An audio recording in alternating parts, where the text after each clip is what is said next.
Fernando, ¿cómo estás? Bienvenido a Enfoques, muchas gracias por aceptar la invitación y acercarte a dialogar con nosotros sobre la realidad que estamos viviendo. ¿Cómo estás? Bien, Tomás, ¿cómo estás? Gracias a vos por invitarme otra vez acá. Bueno, muy bien.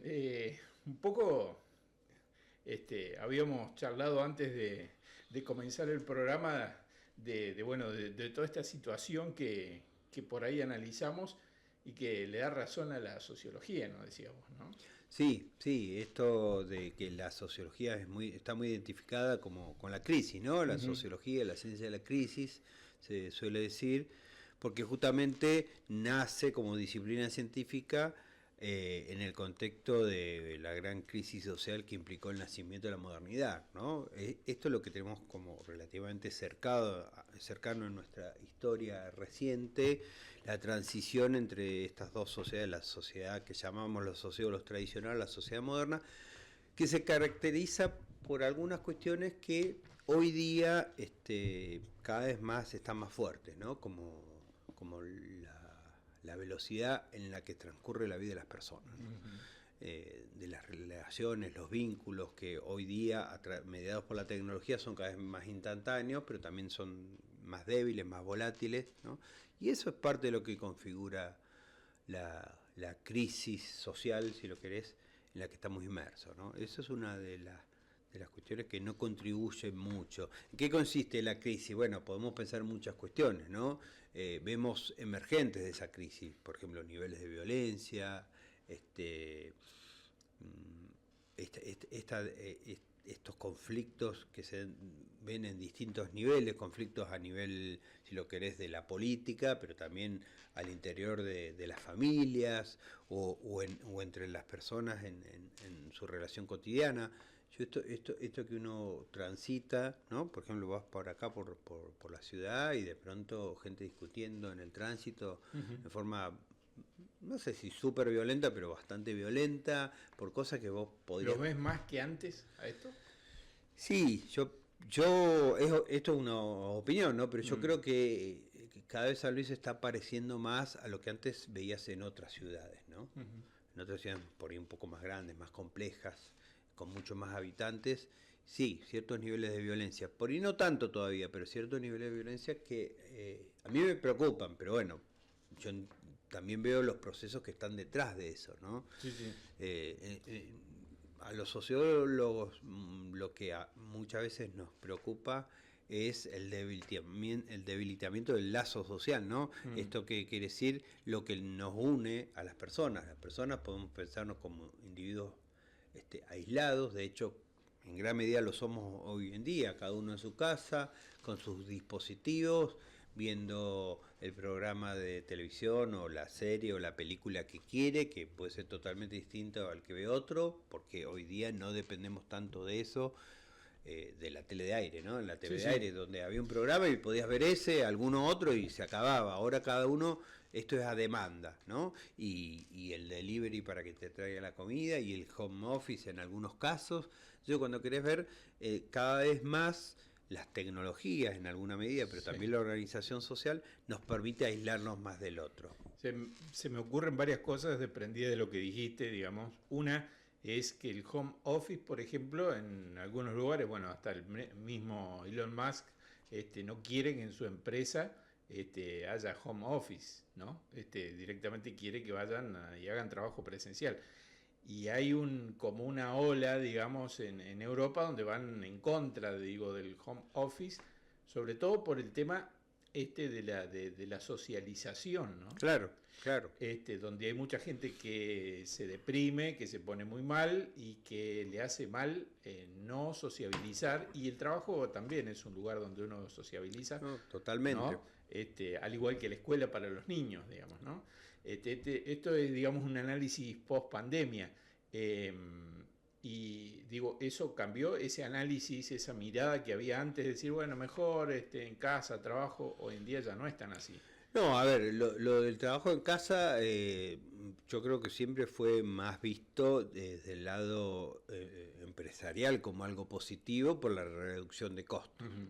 Reducción de costos y también por las posibilidades tecnológicas de control de ese trabajo, ¿no? Un control que incluso en muchos casos pasaba del lado de la propia persona. O sea, excede.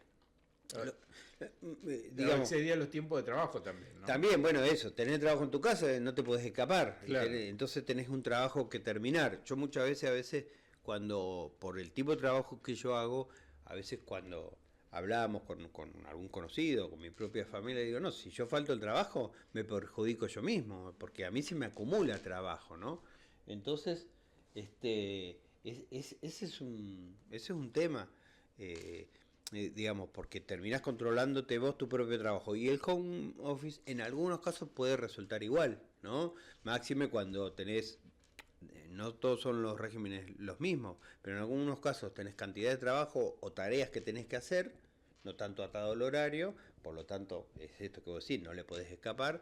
Y por otro lado, algunos que tienen que cumplir un cierto horario, pero están muy controlados, ¿no? Cumplimiento de objetivos, cámaras, incluso en algunos casos, ¿no? Entonces digo, sí, hay todo un... O que te piden más tarea fuera del horario. Claro, es que en muchos casos eso, el no ir al trabajo muchas veces implica o estar pendiente del celular, no te digo 24/24, Pero casi. pero casi. Entonces, y que a veces también pasa con el trabajo presencial eso. Pero entonces, digo, la fantasía de que es mejor trabajar desde la casa, yo no sé si alguna vez estuvo instalada del todo. En realidad era más una visión desde el punto de vista de la empresa. Porque se ahorran un montón de costos, pero un montón de costos, ausentismo. Pero tiene todo esto en contra. Obviamente, los individuos somos seres sociales, o sea, eso no hace falta volver a explicarlo, ¿no? Bueno, algunas cosas parece que sí. Bueno, sí. Sí, eso es lo que estábamos hablando hace un rato, ¿No? parece que sí. Que por ahí nos fuimos por un costado, pero digamos, al fondo íbamos con el tema de esto, de esta nueva, no sé, nueva realidad, nuevo escenario en la Argentina, donde, bueno, una figura que no es de la política viene como para replantear un poco todo. ¿Es necesario replantear tanto, digamos, a fondo o hay algunas cosas que se sobreactúan, digamos? ¿Cuál es tu mirada? Bueno, esto ya es una opinión, digamos, pero Sí. desde el punto de vista científico, ¿cómo es el análisis que se hace? No, bueno, hay mucho a nivel discursivo y que en la práctica no se refleja. O sea, se hacen muchos planteos que uno podría pensarlo, a veces sin ver mucho el contexto. Cuando ves el contexto lo podés empezar a cuestionar un poco más. Pero ideas, digo, que en primera medida parecen interesantes, como que te digan que el Estado sea más eficiente. Bueno, sí. ¿Quién no quiere que ¿Quién el no quiere Estado eso? sea más eficiente? Que haya más seguridad, que los delincuentes paguen por lo que hacen. O sea, son un montón de frases muy bonitas, pero después cuando la querés llevar a la práctica es mucho más complejo y lo que, desde mi punto de vista, hay muchas de las cuestiones que se plantearon y que se plantean que se hace todo lo contrario. Entonces, digamos, hay una cuestión a nivel discursivo. Hay una cuestión muy a nivel discursivo que se plantean, que al contrario, me parece que incluso hasta estamos retrocediendo en algunos términos de esto de intentar dejar de mirar que ciertos sectores económicos muy fuertes, que también cumplan con las leyes, como que en algunos puntos pareciera que tienen libre albedrío para hacer lo que quieran.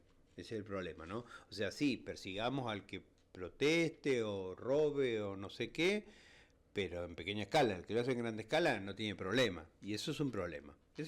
Pero eso es más opinable, más discutible.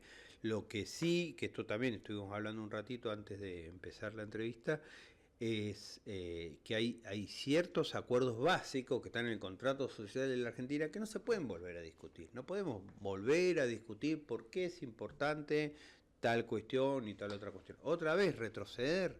Y me parece que en parte hay un juego perverso ahí que yo lo planteaba hablando con personas que más o menos coinciden en pensamiento, que ciertas ideas que nos vuelven a hacer discutir es como una cortina de humo. O sea, como que a quienes estamos en contra de un proyecto económico que tiene que ver con ajustar aún más a los sectores más desfavorecidos de la población, de la clase media hacia abajo, digo, no solo los pobres, y concentrar más el poder económico, o sea, que todos estemos peor que antes, todos, me refiero a la mayoría, clase media, clase pobre, digamos, en vez de ver eso que se está haciendo, te tiran algo, por ejemplo, le están pegando a los jubilados.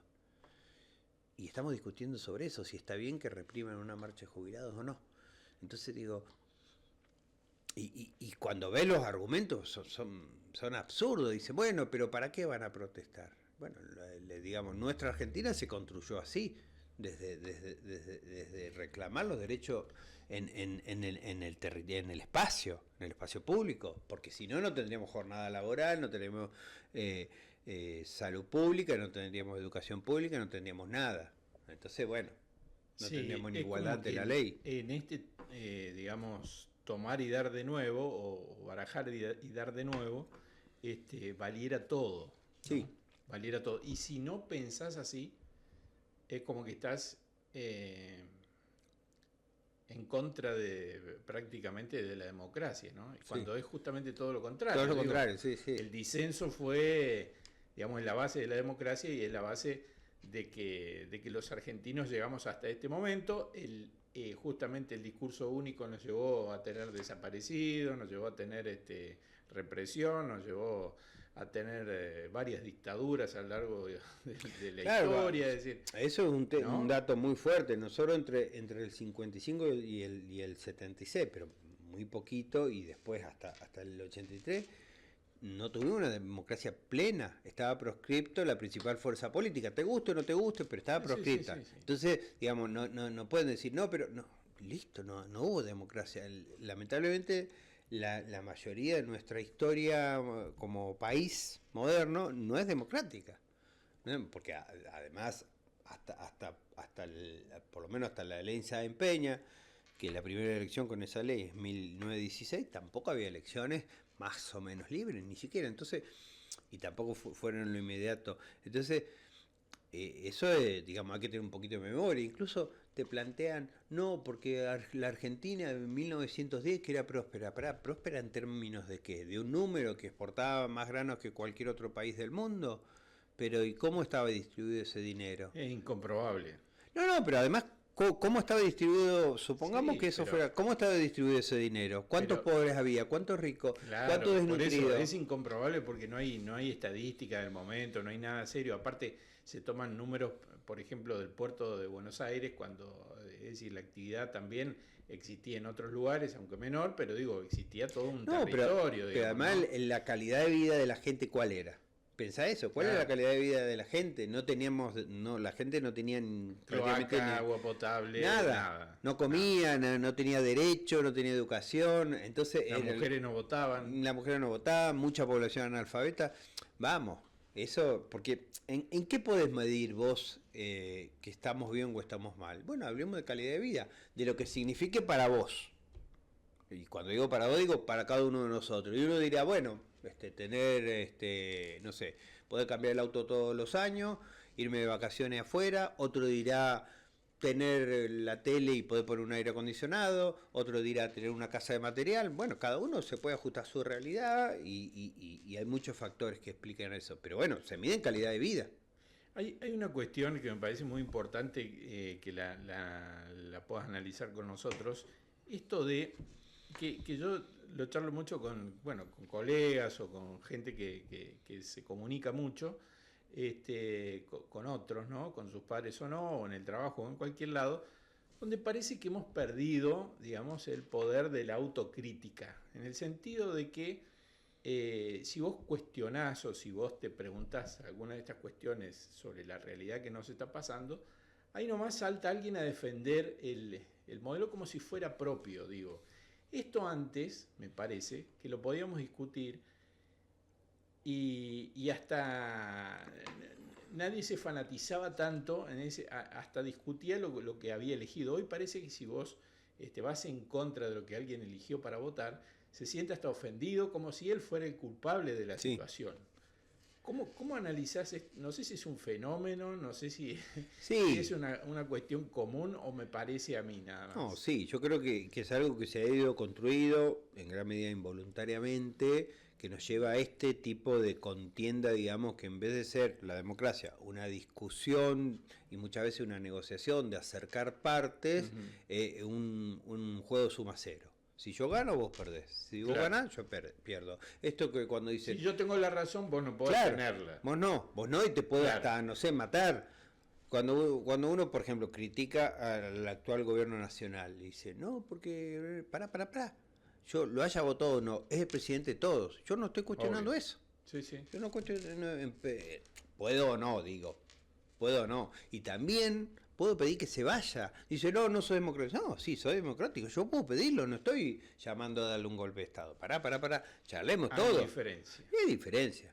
Por supuesto, no es lo mismo si yo soy, no sé, un dirigente político importante. Bueno, ya se empieza a matizar la cuestión. Pero no es que yo no pueda decir, para mí este gobierno debería terminar por esto. Pero lo votaron. Sí, bueno, pero no es que lo votaron sin condiciones. Ese es el problema. Votaron a este presidente. Sí, bueno, pero ¿y? No lo votaron para que haga lo que quiera. ¿Sí? Y esto, digamos, referido a cualquier gobierno en cualquier momento, siempre se puede criticar. Y además el que es real, el que gana, gobierna para todos. Porque si no, bueno, si ganó esto, ¿qué hacemos con el juego del calamar? Todo lo demás los matamos, listo. Claro. Sí, sí, sí. Es el ideal, digo, para algunos parece. Y no es así.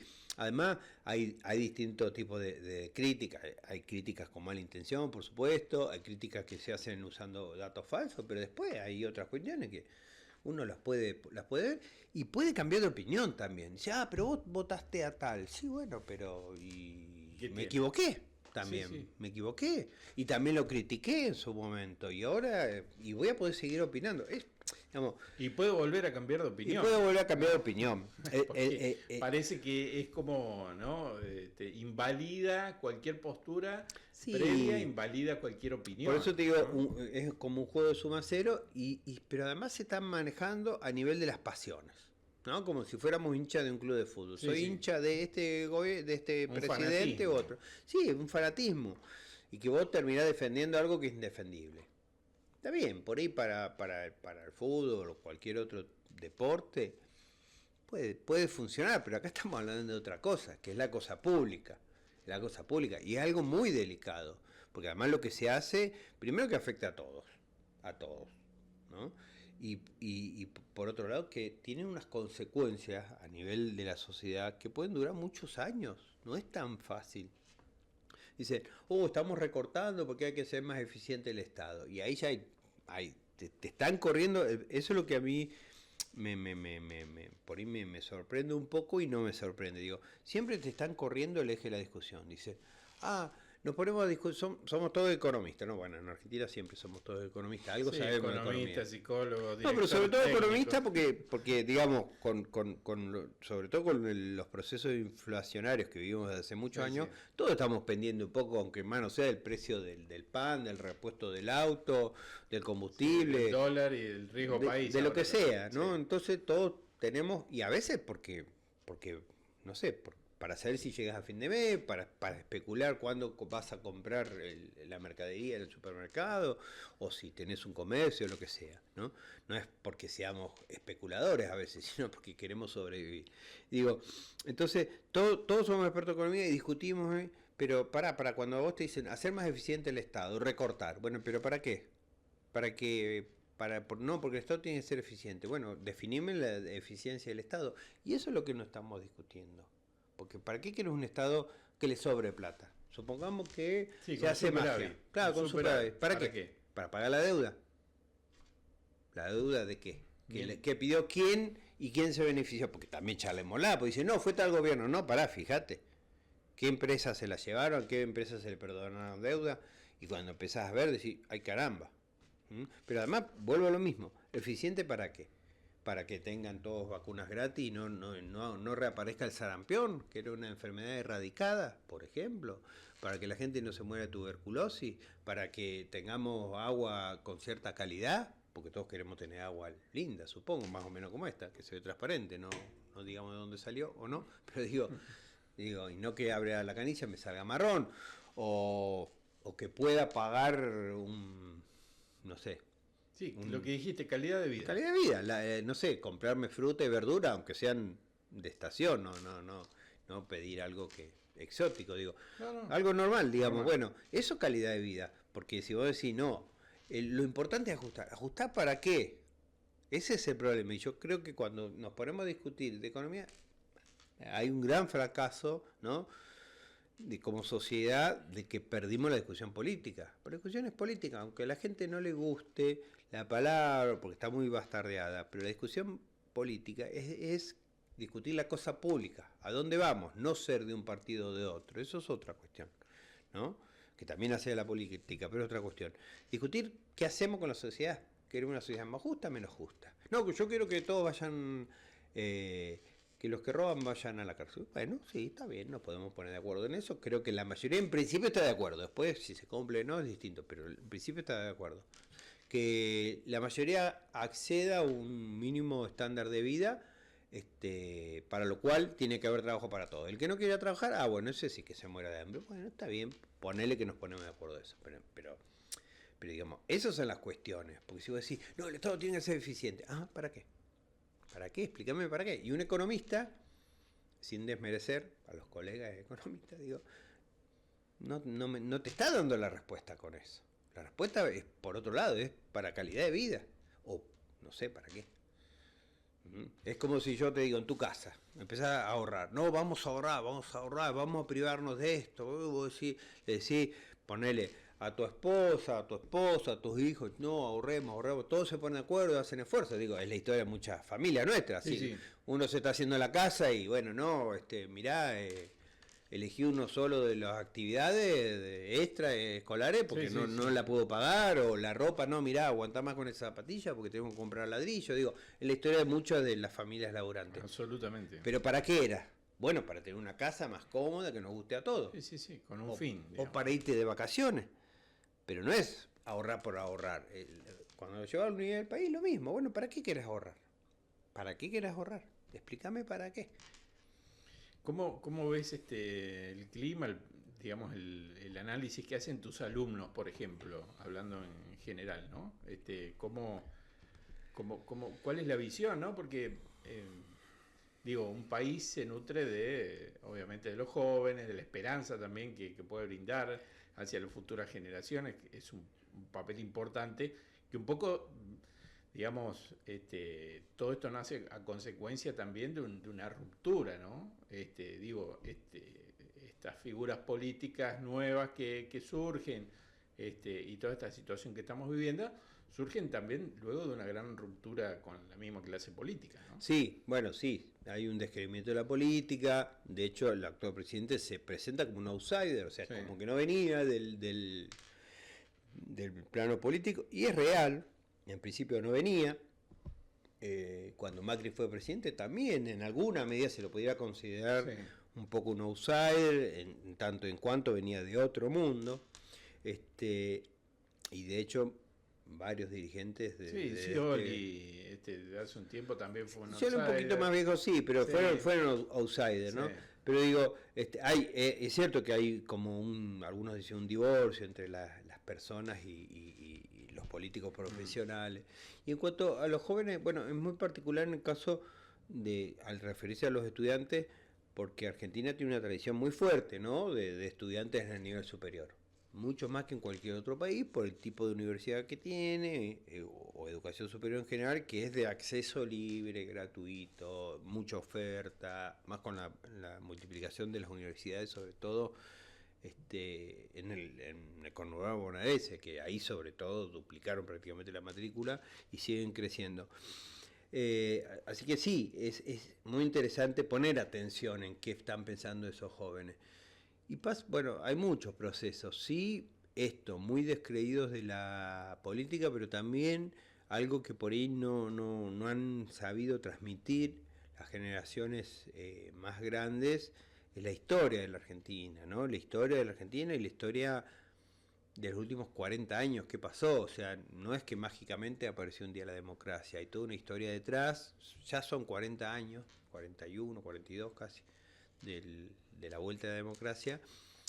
Y lo que notamos a veces es que se subestima mucho el comprender eso, como que hay una generación varias generaciones que ya han nacido suponiendo que tenemos estos derechos malos, que no se cumplen, qué sé yo, pero que tenemos esta democracia imperfecta. Y en realidad eso hubo que construirlo, costó mucho y se construyó sobre las heridas de una sociedad, ¿no?, que había sido atravesada por varios de los procesos que vos mencionaste. Por lo tanto, bueno, ese desconocimiento es un problema, ¿no? Creo que es una falencia que hemos tenido como generación para transmitirlo. Hubo cosas que se las dio por sabidas y no se hablaron más, digamos, ¿no? Se la dio por sabida. También es cierto, perdón, Fernando, que hubo un sector político en la Argentina muy fuerte que se adueñó del discurso. Bueno, de eso iba a decir. En realidad se adueñó y lo dejaron adueñarse también, porque también de otros sectores que por ahí no les gustaba tanto ese discurso y no lo supieron también elaborar su versión, ¿no? Ahora salió algo muy lamentable, como en el 24 de marzo, como mensaje del gobierno nacional, pero que en cualquier otro país serio sería un delito prácticamente negar un montón de cuestiones. Esto que vos decís, no podemos volver a discutir lo que pasó, podemos discutir un montón de hechos. Bueno, pero dentro de eso, los que reclaman, el colectivo que reclama como víctimas del el terrorismo no de Estado, tampoco supo construir en democracia su reclamo, porque su reclamo era prácticamente reivindicatorio, y lo es, ¿no?, de la dictadura, y entonces no es aceptable. No pudo elaborar su reclamo desde otro lado, que desde otro lado podría ser aceptable, pero tiene sus limitaciones. Tienen muchas limitaciones, no es lo mismo el terrorismo del Estado que el terrorismo de cualquier otro grupo. Ese es el tema. Pero bueno, más allá de eso, no. Y eso fue dejando que, es cierto, un sector particular político se apropiara de eso. Y eso terminó jugando en contra, porque es una de las cosas que hoy día le juega muy en contra a todo lo que es la reivindicación de los derechos humanos, de la memoria, de la justicia, y le está jugando en contra. Como también de ciertos derechos, ¿no?, conseguidos, digo. También le juega en contra porque queda muy asociado en particular a un espacio político. Y no eran de un espacio político, eran de todos. Pero bueno, eso se juega en contra. Hay otras cuestiones en el medio que podríamos discutir, ¿no? Cómo desde un gobierno, una serie de gobiernos, se le dio mucha importancia a un tipo de derechos y se fueron dejando de lado otros con esto mismo. Se gobierna para todos, no para un sector. Y ese es el problema. Lamentablemente esto actuó como un boomerang. Y se vuelve muy en contra de esto que vos decís. Hoy día no se puede ser una voz disidente porque enseguida te descalifican. Que tampoco es que es correcta esa descalificación, porque hay muchas cuestiones que son mentiras, ¿no? Que son datos falsos. Que, bueno, se llegan a leer unas cosas, unas aberraciones terribles. O sea, como... Pero todo parte de lo mismo, digo, falta de esa construcción colectiva, de la cual hace referencia tanto de un lado como del otro, y de en democracia ponerse de acuerdo o tratar de llegar a la verdad, digo, ¿no? Porque sin estar, digamos, a favor de un poco del discurso oficial hoy con relación a los desaparecidos y demás, la apropiación, si se quiere, del discurso también fue como, en cierta manera, algo medio blindado, que no tampoco admitía otras posturas. Sí, no sé si... momentos. No, yo no diría... No sé si por parte de las organizaciones de derechos humanos, pero sí por parte del gobierno. Claro, digamos, ¿no? Sí, o sea, sí, un sector político se lo apropió y lo usó en parte como estrategia política, que es entendible. O sea, digamos, la política un poco... Es cierto que cierto sector político hizo mucho por reivindicar esos derechos y no había hecho otro gobierno. Bueno, hasta ahí estamos bien, pero después llegar a esto, ¿no? A generar como un conflicto que hoy juega en contra. Esto que decimos, hoy juega en contra. Hoy juega en contra. Es muy difícil. Y esto que vos decías hace un rato, no podemos volver a discutir. No podemos volver a discutir el tema de desaparecidos. Los desaparecidos es un hecho y están. No podemos detenernos en pensar, no, fue un plan sistemático, ya está recontra aprobado, por algo se hicieron los juicios, se lo sometieron a la justicia a algunos de los responsables. Están confesados por los propios autores. Claro, por eso no hay más que discutir. Está escrito por la prensa internacional, lo cual le dio, digamos, mucha más validez a toda esta situación. Hay una película, hay un ideario a nivel mundial donde, digamos, coincide con esta pero visión. Además decir, hay un montón de pruebas y de un montón de sectores que justamente no simpatizaban con quien después se apropió un poco de toda esa política de derechos humanos, pero tenemos que volver a discutirlo, volver a justificarlo. ¿Cuántos años estamos retrocediendo? Es una locura eso. Bueno, lo que pasa es que entiendo que también se avanzó mal. Por ejemplo, no hay una ley como esta que en algún momento se ha reclamado ya tarde, como hay en Alemania, que no se puede reivindicar el nazismo directamente. O sea, llegar a esos niveles. Sí. Porque si no, ahora el propio gobierno. O en España volver a reivindicar a Franco, por ejemplo. Claro, sí, bueno, España no es muy buen ejemplo porque pero ellos no pudieron revisar su pasado.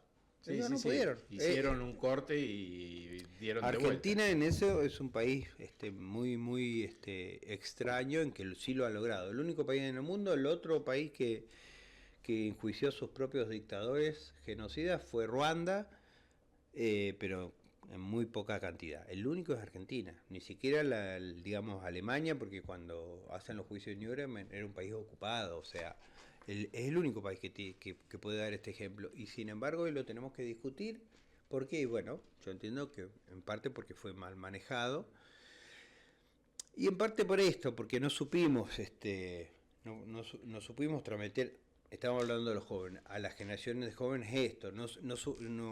También yo entiendo que, por ejemplo, los estudiantes, o por lo menos es mi mirada, ¿no? Muchos de los estudiantes que yo tengo en la universidad entiendo que van a buscar algo, que es lo que te da la universidad un poco, en parte, que es esa promesa de progreso social, justamente. La utopía. Sí, la utopía o no tan utopía. Pero sí, de ascenso social, que es la historia de muchos de nosotros, y entonces todo lo otro no les importa. Por eso cuando, por ejemplo, uno toma una medida de fuerza en la universidad, que puede ser un paro, los estudiantes se enojan mucho, y es muy difícil convencerlos o mostrarles que es uno de los pocos elementos que tenemos para hacernos escuchar los docentes. Pero porque la universidad se está destruyendo tal como la conocemos. Lo que yo le digo, si ustedes pretenden que la universidad siga siendo similar, con cierta accesibilidad, cierto nivel de calidad, no hay otra cosa que mejorar, entre otras cosas, las condiciones tanto de físicas, edilicia y de insumo de la universidad, como de salario universitario. Porque los docentes universitarios, todos tenemos muchos años de invertir en una o varias carreras, muchas veces se dejan otras oportunidades laborales mejores para seguir siendo docente en la universidad, y si no te pagan algo mínimo y te vas a ir. Bueno, lo que pasa es que se ha instalado a la protesta como algo, digamos, malo, corrupto. Claro, negativo. ¿No? Entonces los alumnos le reclaman a los profesores que no hagan paro, digamos, claro. ¿no? Claro, pero bueno, hay una lógica acá que es bastante evidente. Vos querés una universidad de calidad, gratuita, que mágicamente está dispuesta a pagarla, podés pagarla, porque la mayoría de los estudiantes no podrían pagar una oferta universitaria de cierta calidad. ¿Estás dispuesta a pagarla? No. Y bueno, entonces, ¿quién te va a dar clase? Estamos hablando con cierto nivel de calidad. Yo te lo digo, cualquier docente que veas tiene por lo menos 10, 15 años de formación, por lo menos, entre carrera de grado, posgrado, docencia. ¿Quién va a invertir tanto? ¿Cuánto te pagan eso si te vas a trabajar en el ámbito privado? Porque empieza a pasar eso, y de hecho es un fenómeno que se está viendo, por lo menos en las universidades, que muchos docentes se van. se van a trabajar a otro lado. Bueno, ¿y cuál es la visión de los jóvenes? Digo, en algún momento, como decís vos, la universidad te planteaba, ¿no? Esto este, del futuro, trabajar todos juntos para lograr objetivos. Hoy en día la cuestión parece ser más individual o individualista, por hacer alguna definición así rápida. ¿Qué prevalece en el discurso de los jóvenes? ¿La, No, la visión individualista o...? sí, hay mucho de eso. Lamentablemente, justamente por eso te digo, van a buscar algo que es individual, que es el ascenso social, y me lo llevo y me fui. Yo creo que hay mucho de eso. No puedo decir seriamente un porcentaje, pero yo creo que son la mayoría, lamentablemente, ¿no? Que van más con esa idea, porque esto, a ver, surge mucho a veces en las clases, en las discusiones, en A los ver, planteos. para ser un poco más exagerado, digamos, ¿no? Por llamarlo de una manera leve.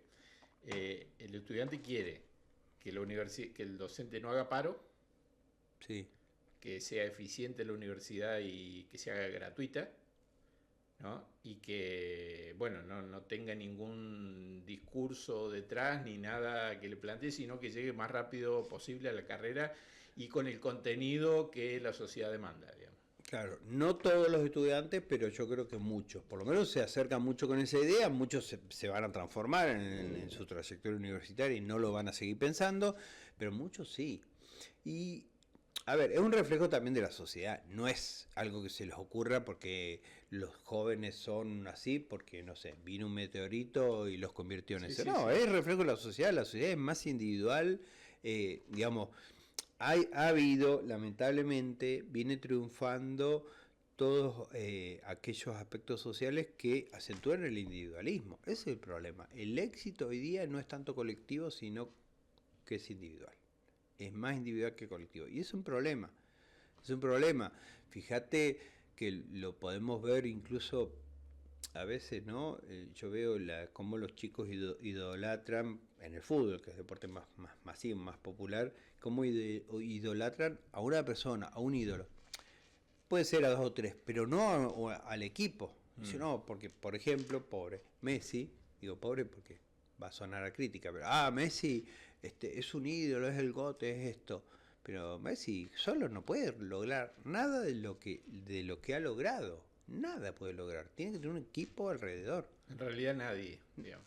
Y nadie, salvo que sea un deporte individual y hasta por ahí nomás, porque hay todo un equipo de Por preparadores supuesto, físicos, sí, sí. psicólogos, un Es montón de... imposible que esté solo. Pero bueno, pero, Sí, pero en esto, en el fútbol, es indudable, tiene que estar sí, todo. sí.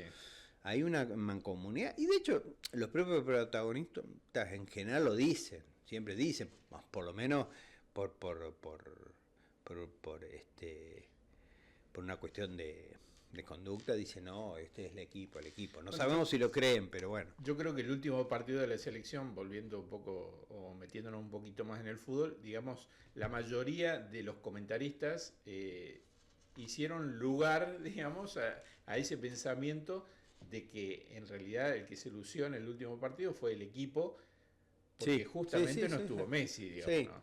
sí. Pero yo creo que hay como una construcción, sobre todo, me parece que afecta mucho bueno, en la cultura mediatizada en la que todos estos jóvenes de los que estamos hablando son los que están que ya nacieron en la cultura, ¿no? Tan mediada, tan expuesta a los medios, a las redes sociales, donde se exalta mucho esto. Formado por los medios, digamos. Sí, en alguna medida socializado Sí. en los medios, que exalta esta figura del individualismo, y entonces, claro, ellos también piensan en eso. El sálvese quien pueda. Ahora está saliendo el tráiler del Eternauta, ¿no? Ujú. El Eternauta. Y una de las frases del Eternauta es que el Eternauta es un héroe colectivo, pues nadie se puede salvar solo. Nadie puede lograr solo. Que tiene que ver además con las ideas políticas que tenía su autor. Acá no sé qué va a pasar con eso. Si Seguramente va a dar mucha tela para cortar. Sí, pero muchos van a intentar mirar para el costado, pero el Eternauta es un héroe colectivo y lo plantea, bueno, justamente por las ideas políticas que tenía específicamente su autor. Ahí no hay mucha forma de escaparle. Sí, era zurdo. Sí, Oester era zurdo. Entonces, Lo lamento al que le guste el Eternauta y le guste o no la serie, pero no va a haber no, si refleja un poco lo que fue la obra de Oesterheld, no es un héroe individual, es un héroe colectivo. Pero bueno, el problema es que sí hay mucho bombardeo de eso, ¿no? Del éxito individual, el éxito individual, y ese es uno de los problemas que tenemos hoy día, ¿no? Que también los jóvenes que entran a las instituciones de educación superior buscan salvarse individualmente. Entonces, bueno, no les interesa tanto, no quiere decir que a todos, ¿no? No quiere decir todo, y no quiere decir que la universidad en muchos casos no transforme eso, ¿no? A través de la militancia, de los compañeros, el propio cuerpo de docente. Pero muchas veces vienen a buscar eso. Me detendría ahí, digamos, ¿no? A través de la militancia, cuando vos decís militancia se refiere a cuestiones más que tienen que ver, digamos, con ideas más trascendentes y no a la militancia partidaria. No. La militancia, digamos, es cualquier participación, digamos, en actividades colectivas. Que, a ver, puede ser hasta incluso gestionar, no sé, conseguir un apunte que no se consigue para varios compañeros, no sé. O sea, voy yo para que lo tengan todos, ¿no? Yo digitalizo un libro de onda para compartir con el resto. Eso también es una construcción que apunta a esto del colectivo. Después sí hay militancia política que sí, muchas veces... Digo, pero no es la que te referías vos, digo. A eso me refería, digo. Sí, porque, sí. ¿no? Sí. Bueno, es un tema larguísimo para hablar y seguramente va a ir cambiando como todo, ¿no? Y a lo cual también hay que estar, digamos, atentos y permeables, ¿no? A los cambios, porque por ahí hay gente que le tiene mucho miedo a los cambios y se aferra a una idea, Sí, ¿no? también. Sí. Y esto es justamente la esencia de la democracia, Bueno, ¿no? y también yo creo que en ese sentido, un poco vos por ahí lo mencionaste el tema, muchos derechos logrados en su momento, la ampliación de los derechos para muchas minorías, no fueron bien transmitidos por ahí a muchos sectores de la sociedad que se resistían a esos cambios y lo vieron como una agresión a su espacio, y eso había que conciliarlo, ¿no? Derechos que ganan a alguna minoría y que otro se siente tocado porque cambió el mundo en el que estaba. Entonces, bueno, también ahí no hubo una docencia, una conciliación, porque también volvemos a lo mismo, tenemos que convivir todos. Es muy complejo esto, ¿no? Porque siempre la ampliación de derechos siempre roza algo, ¿no? Y roza algo, sí, o sea, afecta el statu quo de una situación que estamos de acuerdo en que era muchas veces injusta y que no debería seguir así, pero bueno, esas personas afectadas también, hoy día son las que te están rebotando y que terminan defendiendo cosas que si vos le sentás muchas de esas personas individualmente y le vas preguntando, pero vos estás de acuerdo con esto, y te dicen que no, y sin embargo lo están apoyando. Hoy que también lo comentamos hace un rato, el presidente del Centro de Veteranos de Guerra de Ushuaia diciendo yo lo voté en segunda vuelta a este gobierno y no puedo creer que esté diciendo esto. Y bueno, pero digamos, dentro de todas las cosas que decía en relación a Malvinas, el presidente ya lo había expresado. O sea, ahora te sorprendés, o sea, por eso te digo, muchas veces esto es tan pasional que no ven, no razonan qué están apoyando. Y terminan apoyando cosas que dicen, che, pero no, esto yo no estoy de acuerdo, pero vos lo estás apoyando. Ah, no, pero en realidad yo no creía, y empiezan, viste, a defenderse como ando entre la leña, pero...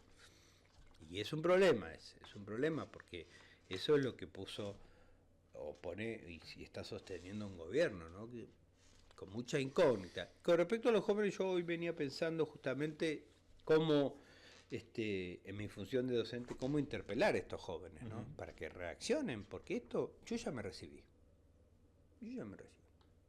Ya tengo mi carrera, creo que puedo ayudar a mi hijo que concreten las suyas, por más que la universidad no fuera gratuita, que creo que más o menos me la rebuscaría.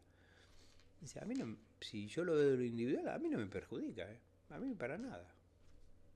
Es más, mañana cierro la universidad, yo trabajo, no tengo problema. Entonces, los perjudica a ellos, a los estudiantes. ¿En qué momento van a reaccionar? Digo, yo pensaba, el Mayo francés. ¿Qué fue el Mayo francés? Bueno, cuando se aliaron los estudiantes con los obreros. Ahí se pudrió todo. ¿Qué fue el Cordobazo? Cuando se aliaron los estudiantes con los obreros. O sea, digamos, los que le pusieron el cuerpo a la protesta fueron los estudiantes. Sin ir más lejos, en abril del año pasado, la marcha docente realmente interpeló al gobierno. Gracias a los estudiantes que fueron mayoritariamente... No, por supuesto, si no captaban a los estudiantes, olvídate.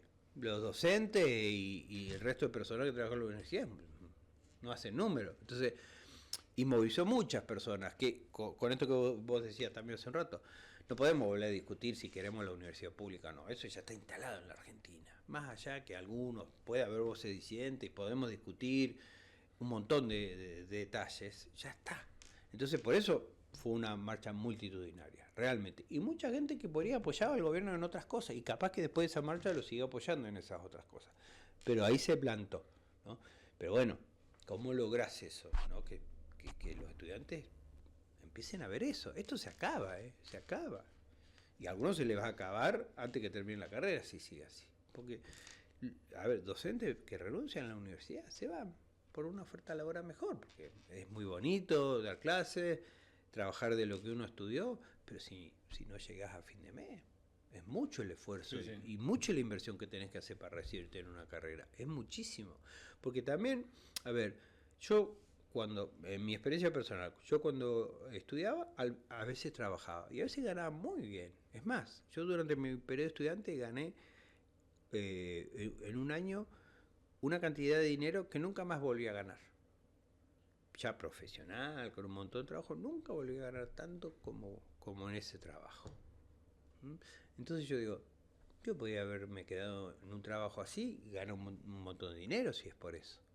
Pero yo decidí invertirlo en mi carrera y dedicarme a lo que me dedico. Ahora, si no tengo un mínimo ingreso, y me voy a dedicar a otra cosa. Y menos gente va a decir, che, me voy a trabajar de docente. Porque antes era un objetivo por ir ser docente en la universidad, porque aseguraba por lo menos un ingreso razonable. Entonces digo, es una cuenta muy fácil esta. Se va a terminar. Fernando, la última. ¿Cuál es tu mirada hacia adelante? Mira, yo a veces no es tan optimista en mi mirada, pero yo pienso que en algún momento se puede producir un quiebre que movilice un poco a la gente. Puede ser muchas cosas. Desde el 2001 fue el corralito lo que terminó eclosionando todo, ¿no? Por supuesto, era una crisis muy, muy grande y una crisis sobre todo económica muy grande, ¿no? Nosotros no sabemos qué va a pasar. Hay un montón de cuestiones que están pasando, pero que no están haciendo mella al orden establecido actualmente. Y en cuanto a la crisis social, bueno, es más profunda. Hay un montón de procesos que nos están atravesando, y yo te decía, situaciones similares se ven en otras latitudes del mundo, de cómo la sociedad se vuelve más individualista, los gobiernos se vuelven más hacia la derecha, con esos discursos anti-Estado, aunque por otro lado no lo son, porque siguen usando al Estado para apropiarse de recursos. No hay por un lado no hay muy buenas perspectivas, pero yo pienso que puede haber un cambio, esto que te decía, que de pronto una generación empiece a reclamar la concreción de ciertos derechos que hoy día están muy, muy, muy puestos entre paréntesis, esto que te decía, a la calidad de vida mínima, ¿no? En una Argentina que estamos acostumbrados a ciertas cuestiones, como por ejemplo no tener unos niveles de violencia como si se tienen o se han tenido en otros países de Latinoamérica, o sea, y eso gracias a una clase media muy consolidada en Argentina, ¿no? Una distribución del ingreso también muy importante, niveles de productividad, bueno, muchas cuestiones y instituciones democráticas sólidas. Ahora, todo eso está bastante en retroceso. Yo pienso que puede haber una generación que venga y lo plantee y bueno, lo reclame. Ahora, ¿cómo? No lo sé. no lo sé, no, tampoco lo pienso todos los días. Muchísimas gracias por acercarte aquí a nuestro estudio y bueno, compartir estos minutos aquí en Enfoques para, bueno, ayudarnos a pensar un poquito. Bueno, gracias a vos, Tomás.